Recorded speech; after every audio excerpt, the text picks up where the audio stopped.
आज मेरा दिल चाह रहा था कि मैं ना आज बच्चों के हवाले से बात करूं। अक्सर मैं बड़ों को तो समझा ही रही होती हूँ, अभी भी बड़ों को समझाने की ही बात कर रही हूँ, लेकिन मेरा दिल चाह रहा है कि बच्चों को लेकर बात की जाए। बहुत से काम ऐसे होते हैं कि जिसमें ना हम बच्चों को इग्नोर कर देते हैं और हमारी कोशिश होती है कि उनको महंगे से महंगा खिलाएं, अच्छी अच्छी चीज़ें उनके लिए प्रोवाइड करें, लेकिन 3 ख्वाहिशात होती है ना, उनको हम इग्नोर कर देते हैं, उनको हम पूरा ही नहीं करते। तो अगर उन 3 ख्वाहिशात को पूरा कर दिया जाए ना, तो हो सकता है ये जो मैं आपको 3 मिनट में आपको ज़िंदगी की 3 बातें समझाने जा रही हूँ, 3 ख्वाहिशात के बारे में बताने जा रही हूँ ना, तो आपकी ज़िंदगी बदल सकती है, आपके बच्चों की लाइफ जो है वो सेटल हो सकती है।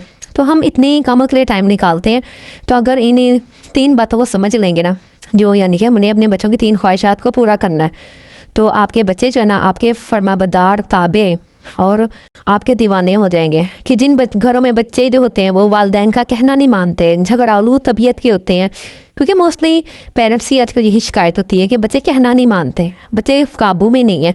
तो आज 3 ऐसी ख्वाहिशात अगर उनकी आप पूरी कर देंगे ना, तो आपके काबू में भी आ जाएंगे, आपका कहना भी मानेंगे, बल्कि पूरे इत्मीनान लाइफ गुजारेंगे। बिस्मिल्लाहिर्रहमानिर्रहीम, अस्सलाम वालेकुम। क्या हाल चाल है? आज के व्लॉग में मैं आपके साथ बच्चों के लिए बातें करने जा रही हूँ। 3 रेसिपीज़ भी शेयर कर रही हूँ मैं आपके साथ। एक तो ये तो आपको नज़र आ रही है ना, ये है सहरी रेसिपी, कि अगर आपकी रमज़ान में आँख नहीं खुलती या आपके पास टाइम थोड़ा, तो झटापट आप लोग चिकन निकालें और ये वाली रेसिपी रेडी कर लें। और एक दूसरी रेसिपी मैं रेडी करने जा रही हूँ, हलवा पूरी। किसी ने मुझसे फरमाइश की थी तो मैंने घर के लिए बनाई, तो सोचा वो उसकी रेसिपी भी आपके साथ शेयर कर दूँ।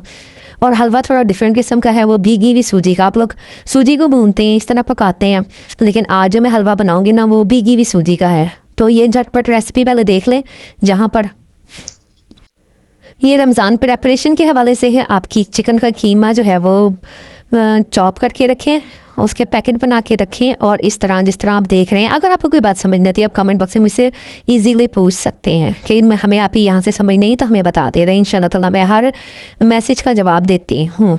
तो उसके बाद फिर आप मेरे साथ देखेंगे उसकी रेसिपी हलवा पूरी की। तो अच्छा, बात हो रही थी बच्चों की 3 ख्वाहिशात के हवाले से। अच्छा, अक्सर वालिदैन की ये ख्वाहिश होती है, बल्कि हम सब की, जो हम वालिदैन बन चुके हैं ना, उनकी ये ख्वाहिश होती है कि उनके बच्चे ना खुश हों, पुरएतमाद हों और कामयाब हों। हम में से अक्सर तो उनके स्कूल, सेहत और मुस्तकबिल के लिए अक्सर प्लानिंग करते रहते हैं और उनसे हुसूल के लिए बेपनाह मेहनत भी करते हैं, लेकिन हम छोटी और अहम हकीकत को ना हम बिल्कुल नज़रअंदाज कर जाते हैं। हमारे बच्चे दरअसल बड़ी चीज़ें, महंगे तोहफे नहीं चाहते, ना आसाइशें चाहते हैं, ना ही वो बड़े बड़े महंगे खिलौने चाहते हैं।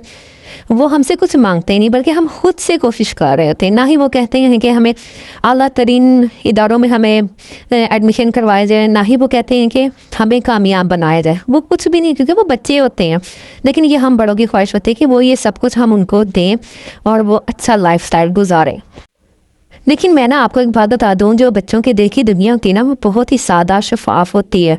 बस चंद बुनियादी चीज़ें देने पर ना इनकी जो शख्सियत है ना, वो इतनी अच्छी, इतनी मजबूत हो जाती है ना, कि वो बड़े होकर जो है ना बहुत कामयाब और खुश एतमाद, पूरे एतमाद बन जाते हैं। और फिर बस इन्हीं ख्वाहिशात को अगर हम नज़रअंदाज कर देते हैं, तो उनकी पूरी जो लाइफ है ना, वो ख़त्म हो जाती है, तबाह बर्बाद हो जाती है। इनफैक्ट होता पता है कि ये 3 बुनियादी ख्वाहिशात बच्चों की ज़हनी, जज्बाती और सामाजिक ग्रोथ तो करती ही हैं, लेकिन इतनी पावरफुल इन बच्चे को हमारे बना देती हैं ना, कि वो बच्चा जो है ना हमारा अपने खुद, ना सिर्फ वो अपने लिए, हमारे लिए मजबूत तरीन शख्सियत बन जाता है, बल्कि वो दूसरों के लिए भी मददगार साबित होता है। अच्छा, जो हमारे बच्चे की जो पहली ख्वाहिश होती है ना, वो ये होती है कि मेरे जज्बात को महसूस किया जाए। बच्चे जज्बात ने बड़े बड़े जो ना वो उससे एक्सपीरियंसेस से गुजरते हैं, जैसे कि खुशी के जज्बात, गुस्से के जज्बात, खौफ के जज्बात। तो कई जज्बात जो होते हैं वो शदीद किस्म के होते हैं, जो उनकी ज़िंदगी में ना असर अंदाज होते हैं। तो हम क्या करते हैं कि हम इन जज्बात को ना छोटा सा समझ के उनको निगलेक्ट कर देते हैं कि चलो छोड़ो, दफ़ा करो, मामूली सी तो बात है, तुम दिल पे लेके बैठ गए हो। लेकिन अगर हम गौर करें ना, तो ये बात मामूली नहीं होती। बच्चे के लिए, बच्चा होता है ना वो, तो वो बच्चे के लिए तो ये बहुत बड़ी बात होती है। जैसे कि फॉर एग्जांपल वो किसी ऐसी जगह बैठा हुआ है जहाँ पर उसकी एज फेलो के बच्चे बैठे हुए हैं, कि जैसे कि उसके चलो क्लास का हम ले लेते हैं, मिसाल ले लेते हैं। फॉर एग्जांपल वो क्लास में बैठा हुआ है, बच्चों से लड़ाई झगड़ा हो गया है, अब वो मुँह फुला के बैठ गया, ना उसने टीचर को बताया, ना उसने स्कूल में काम सही से किया। अब वो घर आ गया, घर आके माँ ने भी महसूस कर लिया है या वालिदैन ने भी महसूस कर लिया कि कोई प्रॉब्लम है, लेकिन हम जो है ना, हमने तवज्जो ही नहीं दी इस बात पे।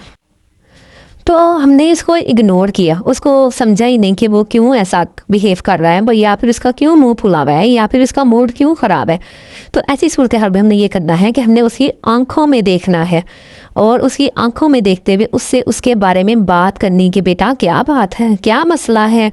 तो फिर उससे महसूस होगा कि मेरे वालिदैन मेरी कितनी फ़िक्र करते हैं, मैं उनके लिए कितना अहम हूँ। अगर हमने उसको ऐसे ही बीच रास्ते में छोड़ दिया ना, तो ये खुद एतमादी कहीं दूर ही चली जाएगी। आपको उसे महसूस करवाना होगा कि आप उसके अपने हैं, वो आपके लिए अहमियत का हामिल है। आपने उसे बताना है कि मैं हर मुश्किल में तुम्हारे साथ हूँ। तो बच्चे को महसूस होता है कि मैं बहुत अहम हूँ, बल्कि बच्चे को पता चलता है कि जज्बात को पहचान करना, अपनी तकलीफ़ शेयर करना बहुत ज़रूरी है। इससे इसके ना ज़हनी बोझ कम होगा। अब मैं आपको दूसरी ख्वाहिश के बारे में बताती हूँ कि बच्चा क्या चाहता है, कि मुझे देखकर मेरी अहमियत को कबूल करो, मुझे महसूस करो कि मैं हूँ इस घर में, उनकी कोशिशों की कदर की जाए। जब बच्चा कुछ नया करता है, कुछ जैसे कोई नई पेंटिंग बनाता है, ड्राइंग करता है, या फिर बच्चा कोई अच्छा कारनामा सर अंजाम देता है ना, तो उसकी कोशिश होती है कि इसकी तारीफ़ की जाए और उसको अप्रिशिएट किया जाए। लेकिन अक्सर वालिदैन पता क्या होता है, या तो फ़ोन में बिज़ी होते हैं, या फिर वो मीटिंग्स में रहते हैं, या उनको अपनी जॉब से फुर्सत नहीं होती, या फिर जो घर की मदर होती हैं, पेरेंट्स होते हैं, वो रोज़मर्रा के कामों में बिज़ी रहते हैं। तो होता फिर पता क्या, बच्चे छोटी छोटी कामयाबियों को ना जब हम नज़रअंदाज कर देते हैं ना, तो फिर बच्चा जो होता है वो फिर बिल्कुल जो होता है ना, तो उसके अंदर खुद एतमादी की कमी हो जाती है। और लेकिन बस वो फिर वो बच्चे में बात नहीं रहती कि जो एक माशरे के लिए अच्छा बच्चा बनने में होती है ना, तो वो बात नहीं रहती इसके अंदर। हम बच्चे की ना छोटी छोटी कामयाबियों को नज़रअंदाज कर देते हैं। एक मुस्कुराहट, एक हौसला अफजाई का जुमला, थोड़ी सी तवज्जो उनके दिल में ना खुशी, खुद एतमादी पैदा कर देती है। बच्चों को यकीन हो जाता है कि मेरा काम भी अहम है और मेरा काम कीमती भी है। ये छोटा सा लम्हा जो होता है ना बच्चे के अंदर, खुद एतमादी के बीज बो देता है, जो ज़िंदगी भर फलता फूलता रहता है। अब बात कर लेते हैं तीसरी ख्वाहिश की। तीसरी ख्वाहिश इसकी ये होती है कि मुझे हौसला दिया जाए। ज़िंदगी में हर नया कदम, हर छोटा बड़ा चैलेंज बच्चे के लिए सबक होता है। अगर हम बच्चे की कोशिशों को नज़रअंदाज करेंगे ना, तो फिर हर गलती पर सख्त से सख्त तनकीद करेंगे, तो वो फिर हिम्मत हार जाता है, वो नाकाम इंसान बन जाता है। अगर हम उसकी तारीफ़ करेंगे, उसकी कोशिशों को सराहेंगे, अप्रिशिएट करेंगे तो कि भाई तुमने तो बहुत अच्छा काम किया, मुझे तुम पर फ़ख्र है, तो वो ना सिर्फ जो है ना वो साबित कदम रहेगा, बल्कि वो ज़िंदगी के हर मैदान में ना कामयाब होकर दिखाएगा आपको। उसके अंदर एक जज्बा पैदा होगा आगे बढ़ने का, उसको मदद मिलेगी कि हाँ दी मेरे वालिदैन मुझे हौसला देते हैं, तो वो इस बात को अप्रिशिएट करते हैं। असल तोहफ़ा जो होता है ना, बच्चों के लिए महंगे खाने, महंगे खिलौने नहीं होते हैं, बल्कि हमारा वक्त होता है, हमारा हौसला होता है, हमारी तवज्जो, हमारे रद्द अमल। तो ये जब हम तीनों चीज़ें बच्चों को देंगे ना, बुनियादी ख्वाहिश पूरी करेंगे, तो फिर वो जो बच्चा है ना, ये कामयाब इंसान बन जाएगा। अच्छा जी, अब अगर आप लोग यहाँ तक आ गए हैं सुनते सुनते, तो चैनल पर अगर नए हैं तो चैनल को ज़रूर सब्सक्राइब कर लें, या अगर अभी तक सब्सक्राइब नहीं किया तो काइंडली ज़रूर कर लें, और वीडियो को लाइक एंड शेयर ज़रूर करके जाइएगा। और यहाँ पर मैं आपको पकौड़ों के हवाले से बता रही हूँ कि अगर पकौड़ों का तेल आपका गंदा हो जाए, कुछ किचन टिप्स भी देती जाऊँ ना रमज़ान के हवाले से, कि अगर तो इस तरह आपका ऑयल जो है ना वो पकौड़े बना बना के इसमें काले काले ज़रात आ गए हैं, तो आपने क्या करना है, कॉर्नफ्लावर लेना है, उसमें थोड़ा सा पानी मिक्स करना है, आटे की तरह नहीं है गूंदना, बल्कि वो पतला पतला सा हो जाएगा थोड़ा सा, बस इसको ना तेल में डाल देना है। तो जितने भी ज़रात होंगे ना पकौड़ों के काले काले, वो सारे इसमें ना चिपक जाएंगे, स्टिकी सा ये होता है, और बस इसको निकाल के फिर छान लें, तो देखिएगा आपका तेल बिल्कुल साफ़ रिफ़ाइन हो जाएगा।